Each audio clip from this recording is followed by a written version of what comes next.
기록되지 않은 탈북 이야기. 올댓 탈북 사연. 여러분, 안녕하십니까? 전직 국가정보요원 K요원입니다. 2012년 겨울 두만강. 눈발이 흩날리던 그 새벽, 강을 건너던 세 사람 중 단 한 명만 살아남았습니다. 그 생존자는 8살 남자아이였어요. 그리고 그 아이는 오늘도 제게 한 질문을 합니다. 요원님, 어머니는 정말 그날 강을 넘으셨을까요? 2012년 12월 17일 새벽, 두만강 인근 중국 측 협력자로부터 긴급 연락이 왔습니다. 요원님, 한국으로 오려던 30대 여성과 8세 아들이 실종됐습니다. 강에서 사고가 있었던 것 같아요. 저는 즉시 현장으로 향했습니다. 차를 몰고 4시간을 달려 중국 국경 근처 작은 쉼터에 도착했어요. 그곳엔 한 아이가 담요에 둘러싸인 채 앉아 있었습니다. 8살 남자아이. 온몸이 젖어 있었고 입술은 파랗게 질려 있었어요. 하지만 제가 가장 먼저 본 건 아이가 손에 꽉 쥐고 있던 것이었습니다. 찢어진 여성용 장갑 한쪽. 요원님, 이거 엄마 거예요. 아이의 떨리는 목소리가 아직도 제 귓가에 남아 있습니다. 저는 아이 옆에 앉았어요. 이름이 뭐니? 민재요. 민재야, 엄마는 어디 계시니? 아이는 대답하지 못하고 고개를 떨궜습니다. 어머니의 이름은 은정, 32살. 아들은 민재, 8살이었습니다. 은정은 장마당에서 중국산 물건을 파는 상인이었어요. 남편은 탄광 노동자였고 가난했지만 셋이 함께 살았습니다. 민재는 학교에 다니며 평범하게 자랐어요. 비록 배고픈 날이 많았지만 어머니가 해주는 강냉이죽 한 그릇이면 행복했거든요. 하지만 2012년 여름 모든 게 무너졌습니다. 은정이 거래하던 밀수 조직원들이 문제를 일으켰어요. 중국에서 넘어온 물건값을 제대로 주지 않았고 남편이 항의하자 그들은 남편을 집 밖으로 끌고 나갔습니다. 그리고 골목 어귀에서 남편을 폭행했어요. 은정이 달려갔을 땐 이미 늦었습니다. 남편은 피를 흘리며 쓰러져 있었고 밀수업자들은 사라진 뒤였어요. 병원에 가야 했지만 돈이 없었습니다. 은정은 남편을 집으로 옮겨 밤새 간호했지만 남편은 사흘 만에 숨을 거뒀어요. 장례를 치르던 날 밀수 조직원 중 한 명이 은정에게 찾아왔습니다. 미안하게 됐소. 하지만 빚은 남아있소. 무슨 빚이요? 당신들이 남편을 죽였잖아요. 말 조심하시오. 빚 대신 당신이 와서 일하면 돼오. 은정은 알았습니다. 그들이 원하는 게 단순히 장사가 아니라는 걸요. 그날 밤 은정은 민재를 안고 집을 나왔습니다. 살기 위해서가 아니라 아들을 지키기 위해서였어요. 엄마, 우리 어디가? 민재야, 엄마가 좋은데 데려갈게. 거기 가면 배고프지 않을 거야. 은정은 며칠 동안 브로커를 찾아다녔고 마침내 두만강을 건널 수 있는 기회를 얻었습니다. 12월 16일 밤 은정과 민재는 브로커를 따라 두만강 근처로 향했습니다. 불빛 없는 산길을 따라 걸었고 민재는 어머니 등에 엎여 있었어요. 아이는 한마디도 하지 않았습니다. 민재야, 무섭니? 아니요, 엄마. 엄마랑 같이 있으니까 안 무서워요. 은정은 아들의 작은 손을 꽉 잡았어요. 산길을 3시간쯤 걸었을 때 두만강이 보였습니다. 어둠 속에서 강물이 얼어붙은 채 흐르고 있었어요. 브로커가 얼음 상태를 확인하며 말했습니다. 위험합니다. 올해 얼음이 얇아요. 낮엔 절대 못 건너요. 밤에만 가능해요. 은정은 걱정스러운 얼굴로 물었습니다. 그럼 언제 건너요? 지금부터 새벽 3시 사이. 순찰대가 교대하는 시간이에요. 은정은 민재를 내려놓고 얼굴을 마주 봤어요. 민재야, 엄마 말 잘 들어야 해. 알았지? 응, 엄마. 강 건널 때 절대 소리 내면 안 돼. 조용히 엄마 뒤만 따라와. 알았지? 응. 브로커가 말했습니다. 아이 먼저 보내고 뒤따라오세요. 그게 안전해요. 만약 얼음이 깨지면 뒤에 있는 사람이 먼저 빠지거든요. 하지만 은정은 단호하게 고개를 저었어요. 아니에요. 내가 먼저 갈게요. 민재는 내 뒤로 붙어 있어. 은정은 아들을 자신보다 앞에 두는 것을 절대 받아들일 수 없었습니다. 만약 얼음이 깨진다면 자신이 먼저 빠지겠다는 생각이었어요. 브로커는 한숨을 쉬었습니다. 알겠어요. 하지만 위험해요. 새벽 3시. 세 사람이 두만강 얼음 위로 진입했습니다. 은정이 앞서고 민재가 어머니 손을 잡고 따라왔어요. 브로커는 맨 뒤에서 길을 안내했습니다. 얼음이 딱딱 소리를 내며 흔들렸어요. 은정은 한 걸음 한 걸음 조심스럽게 앞으로 나아갔습니다.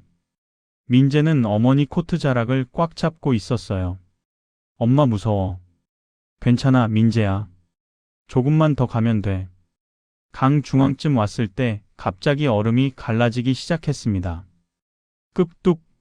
브로커가 뒤에서 소리쳤어요. 뛰세요. 빨리. 하지만 그 순간 브로커는 방향을 틀어 혼자 뛰어내렸습니다. 자기 목숨을 살리기 위해 은정과 민재를 버린 거예요. 은정과 민재만 강 위에 남겨졌습니다. 엄마. 민재야. 엄마 손 놓지 마. 은정은 미끄러지며 균형을 잡으려 했지만 얼음은 계속 갈라졌어요. 민재는 어머니 손을 꽉 잡았습니다. 하지만 얼음은 점점 더 크게 갈라졌어요. 그때 북한 쪽에서 순찰대 손전등 불빛이 강을 비췄습니다. 저기, 누구냐? 은정은 그 순간 모든 걸 깨달았어요. 이대로 가다간 둘 다 죽는다고. 은정은 결심했습니다. 아들만이라도 살려야 한다고. 민재야. 엄마. 은정은 민재를 힘껏 밀쳐 보냈습니다. 뛰어. 뒤돌아보지 마. 민재는 앞으로 넘어지며 얼음 위를 굴렀어요. 뒤돌아봤을 때 어머니는 얼음이 갈라진 틈으로 빠지고 있었습니다. 엄마. 엄마. 은정은 물속으로 빠지면서도 손을 저었어요. 가. 빨리 가. 민재야. 민재는 울면서 달렸습니다. 손전등 불빛이 자신을 쫓아오고 있었지만 계속 달렸어요. 어둠 속에서 어머니의 모습이 완전히 사라졌습니다. 민재는 중국 쪽 강가에 도착해서야 멈춰 섰어요. 뒤를 돌아봤지만 어머니는 보이지 않았습니다. 그때 민재는 손에 무언가 쥐어진 걸 느꼈어요. 어머니의 장갑 한쪽이었습니다. 어머니가 민재를 밀쳐보낼 때 장갑이 찢어진 거였어요. 저는 쉼터에서 민재를 조사했습니다. 아이는 계속 울고 있었어요. 손에 쥔 장갑을 절대 놓지 않았습니다. 민재야, 그날 무슨 일이 있었는지 천천히 말해줄 수 있니? 민재는 한참을 울다가 떨리는 목소리로 말했어요. 엄마가 나를 밀었어요. 응. 그리고 어두운 데로 떨어졌어요. 저는 조심스럽게 물었습니다. 그 다음엔? 물에서 손이 잠깐 나왔어요. 엄마 손이? 내 하얀 손이 잠깐 나왔다가 다시 안 나왔어요. 민재는 다시 울음을 터뜨렸습니다. 저는 아이를 진정시킨 뒤 즉시 현장 조사에 착수했습니다. 북한 측 순찰 기록을 확인했지만 그날 사망자 보고는 없었어요. 탈북 시도자 적발 기록만 있었습니다. 하지만 중국 측 민간인 구조 기록을 뒤지던 중 특이한 내용을 발견했습니다. 12월 17일 새벽 3시 40분 두만강 인근에서 신원 미상의 여성 1명 구조. 저는 가슴이 뛰었어요.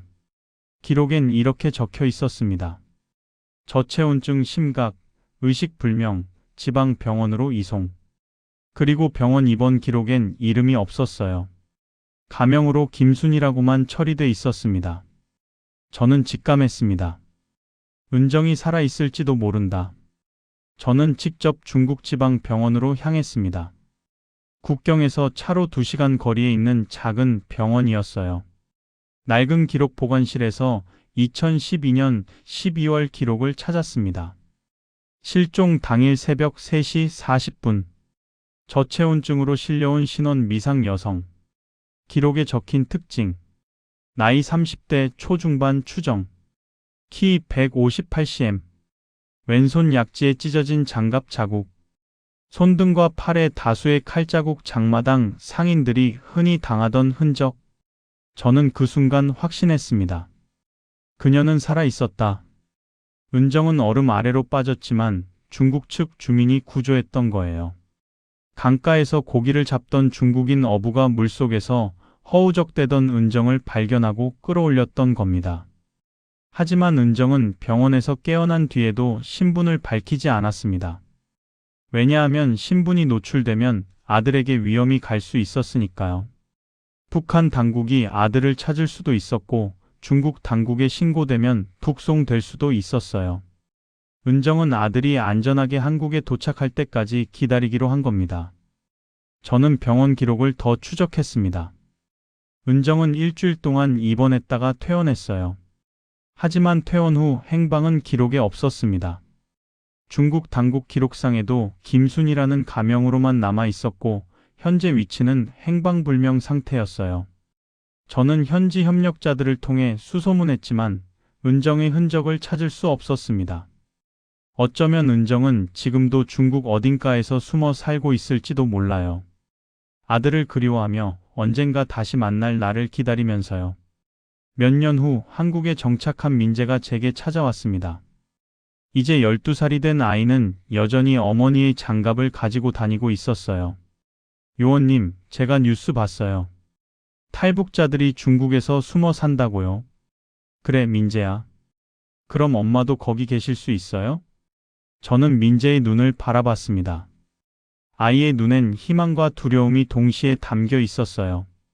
민재야, 요원님이 조사한 결과 엄마는 그날 구조됐어. 살아계셔. 민재의 눈이 커졌습니다. 정말요? 응.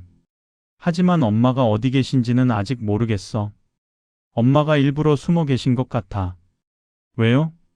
저는 천천히 설명했습니다. 엄마는 널 지키려고 그러시는 거야. 신분이 밝혀지면 너한테 위험이 올 수 있으니까. 엄마는 내가 안전하게 한국에서 살기를 바라시는 거야. 민재는 고개를 끄덕였어요. 요원님, 엄마는 언젠가 저를 찾겠죠? 저는 민재의 어깨를 두드려 줬습니다. 그래, 민재야. 어머니는 강을 넘은 게 아니라 널 살리려고 시간을 건넌 거야. 그리고 지금도 너를 생각하고 계실 거야. 민재는 장갑을 꽉 쥐며 말했어요. 요원님, 저 엄마 꼭 찾을 거예요. 커서 꼭 찾을 거예요. 저는 고개를 끄덕였습니다. 여러분, 오늘 이야기는 여기까지입니다. 2012년 겨울 두만강 얼음 위에서 어머니는 아들을 밀쳐 보냈고 아들은 그렇게 살아남았습니다. 어머니 은정은 물속으로 빠졌지만 기적적으로 구조됐어요. 하지만 아들을 지키기 위해 자신의 신분을 숨긴 채 살아가고 있습니다. 현재 은정의 정확한 위치는 알 수 없습니다. 중국 어딘가에서 숨어 살고 있을 가능성이 높아요. 하지만 한 가지는 확실합니다. 그날 은정이 선택한 건 죽음이 아니라 아들의 삶이었다는 것. 그리고 민재는 지금도 어머니를 기다리고 있다는 것. 찢어진 장갑 한쪽. 그게 어머니가 남긴 마지막 흔적이었습니다. 민재는 그 장갑을 지금도 간직하고 있어요. 언젠가 어머니를 만날 그날까지요. 여러분, 탈북은 단순히 강을 건너는 게 아닙니다. 가족을 지키기 위한 마지막 선택이고 살아남기 위한 처절한 몸부림입니다.